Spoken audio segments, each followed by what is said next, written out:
Halo Ibu Gilang, selamat malam. Kami dari kelompok 4 yang beranggota ke Andindia dan Kak Bagas dan untuk Kak Muhammad Khalid berhalangan hadir, makanya dia tidak bisa mengikuti sesi pembuatan video ini. Dan selanjutnya ada Kak Nur Afida dan ada dengan saya sendiri, Prasetyo Febroditya, dan yang terakhir ada Kak Thomas. Nah, di sini kami akan membahas mengenai internal tax health check mengenai perusahaan kami yaitu PT GHI Konstruksi Indonesia.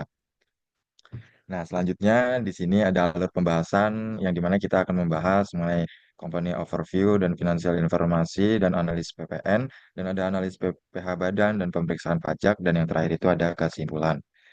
Nah, kita masuk ke poin A, profil perusahaannya yang dimana PT GHI Konstruksi Indonesia merupakan perusahaan Grand Control dengan kualifikasi menengah atau M2 yang telah berdiri sejak tahun 2013. Saat ini perusahaan didukung oleh 185 orang karyawan dan memiliki omset tahun 2025 di angka kurang lebih 78 miliar rupiah. Dengan SBU kualifikasi menengah, perusahaan ini berfokus pada pembangunan perusahaan dan infrastruktur menengah, terutama dalam mendukung program strategis seperti program 3 juta rumah. Dan ada di sekilas bisnisnya, ada secara operasional, mereka melayani konstruksi gedung, jalan, dan jembatan dengan klien utama dari pihak pengembangan swasta maupun BUMD atau pemerintah. Proyek dijalankan dengan skema kontrak fixed price berbasis term progress. Oke, next. Nah, di sini selanjutnya kita masuk ke model bisnis dan struktur pendapatan via perusahaan. Sebagai perusahaan konstruksi, terdapatan keunikan di mana pendapatan komersial diakui secara bertahap atau percent of completion, namun pajaknya bersifat final berdasarkan pembayaran terim. Hal ini yang menjadi sumber utama selisih waktu atau timing difference dalam laporan pajak. Secara operasional, lalu kerja proyek dimulai dari proses tender dan kontrak, mobilitas alat dan pelaksana proyek, dan selanjutnya ada terim dan faktur, dan terakhir ada retensi 5% serah terima. Nah, selanjutnya ditinjau dari sisi pendapatan. Struktur pendapatan, perusahaan memperoleh arus kas dari jasa konstruksi, proyek pemerintah BUMN, jasa konstruksi proyek swasta, jasa konsultasi, sewa alat berat, hingga penjualan sisa material atau scrap. Sementara itu, struktur biaya mencakup HPP, proyek material, upah subsektor, dan ada penyusutan dan sewa alat, biaya operasional, kantor, dan SDM, biaya tender, legal, dan sertifikat SBU, biaya bunga pinjaman, modal kerja, biaya asuransi, proyek SCAR, penyusutan alat berat, biasa operasional. Nah, pemahaman mendalam mengenai struktur ini sangat penting agar kita bisa melakukan health check pajak dengan akurat. Next slide, selanjutnya akan dilanjutkan oleh teman saya. Oke, pada slide ini ditampilkan ilustrasi pendapatan dan HPP PT GHI Konstruksi Indonesia pada tahun 2026. Total pendapatan perusahaan sebesar 78 miliar, yang sebagian besar berasal dari jasa konstruksi proyek swasta sebesar 34,2 miliar, dan proyek pemerintah atau BUMD sebesar 28,5 miliar. Sisanya berasal dari konsultasi, sewa alat berat, penjualan scrap, bunga deposito, denda kontraktor, dan dividen KSO.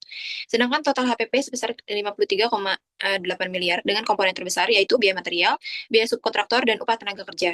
Komponen lainnya meliputi penyusutan alat berat, mobilisasi alat, asuransi, dan perizinan proyek. Perlu diperhatikan bahwa sekitar 80% pendapatan perusahaan berasal dari jasa konstruksi yang dikenakan PPh pasal 4 ayat 2, sedangkan pendapatan lainnya mengikuti ketentuan pajak umum. Next slide.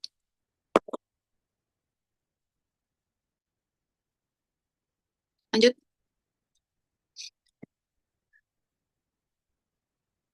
Sebelumnya.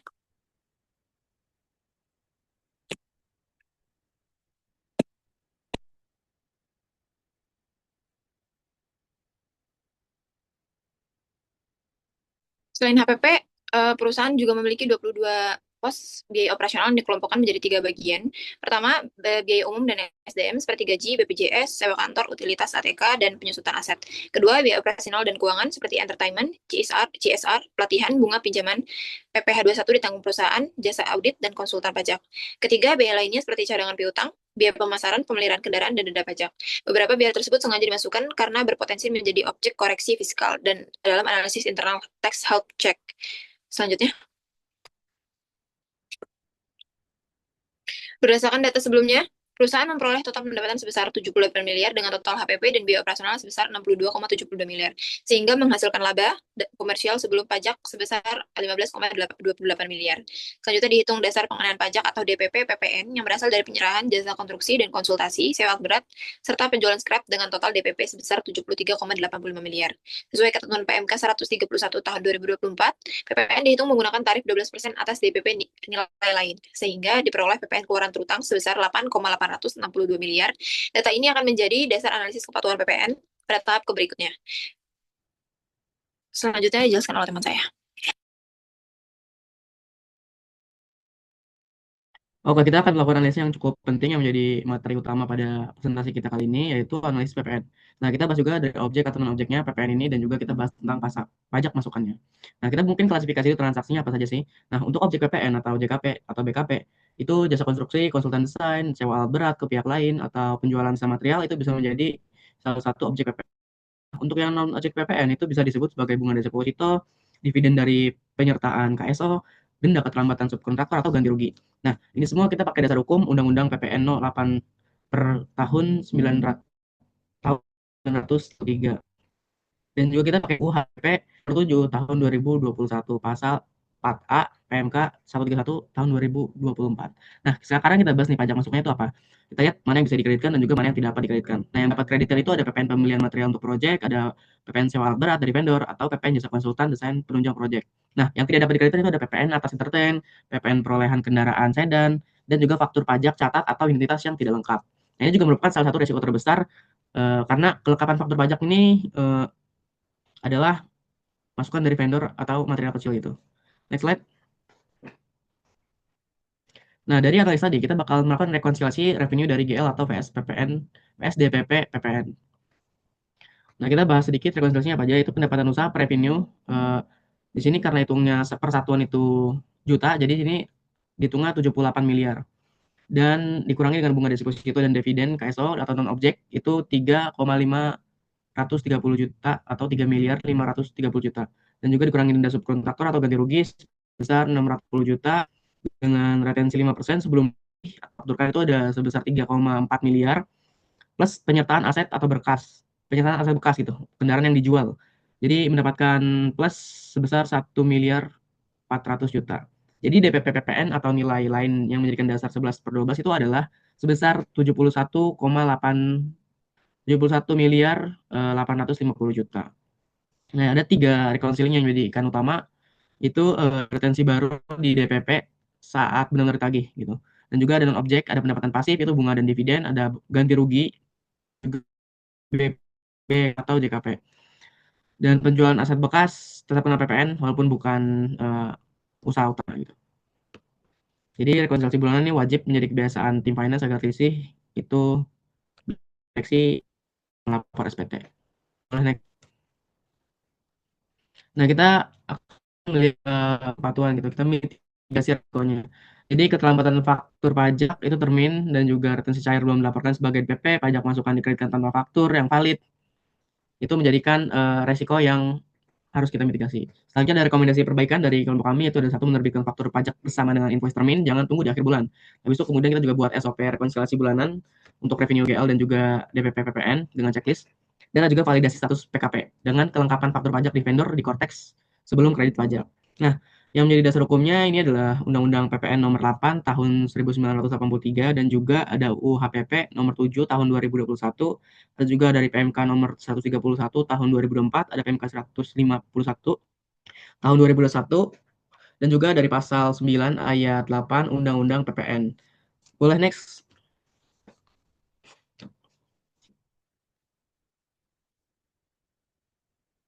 Nah, selanjutnya kita juga melakukan analisis yang tidak kalah penting dengan PPN, yaitu PPh Badan. Ini kita melakukan klasifikasi dulu penghasilannya. Nah, kita bahas karena mayoritas pendapatan jasa konstruksi ini sudah selesai kewajibannya lewat pajak PPh final atau pajak ya pasal 4 ayat 2 sesuai PP 9 tahun 2022 sehingga tidak dihitung ulang tarif umum di SPT tahunan. Tapi kita melakukan klasifikasi pada objek PPh final nih, ada jasa konstruksi proyek yang dari pemerintah dan swasta itu tarifnya sebesar 2,65%, dengan jasa konsultasi dan desain sebesar 3,5%, dan mendapatkan bunga deposito dengan tarif 20% final. Nah, yang menjadi objek pajak umum itu adalah sewa alat beratnya ke pihak lain, itu dipotong PPh 23, yaitu 2%. Ada juga penjualan sisa material atau scrap, denda keterlambatan dari subkontraktor. Nah, yang bukan objek pajak itu adalah dividen dari penyertaan KSO dalam negeri yang diinvestasikan kembali. Itu sesuai dengan pasal 4 ayat 3 Undang-Undang PPh. Dan juga selanjutnya kita melakukan koreksi fiskal atau melihat biayanya. Kalau misalnya kita melihat rekonsiliasi di sini, itu ada koreksi positif itu di nomor 1 ada biaya entertainment tanpa daftar nominatif, yaitu non-deductible.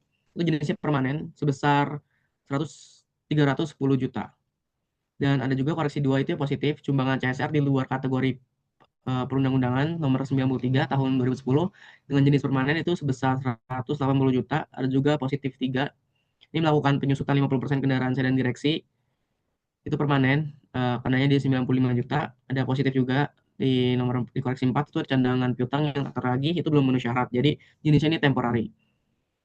Dengan besar 200 juta. Nah, untuk negatifnya, negatif itu ada pendapatan jasa konstruksi yang udah dikenakan PPh final dengan jenis permanen sebesar 68 miliar lebih dari 500 juta. 68 miliar 500 juta.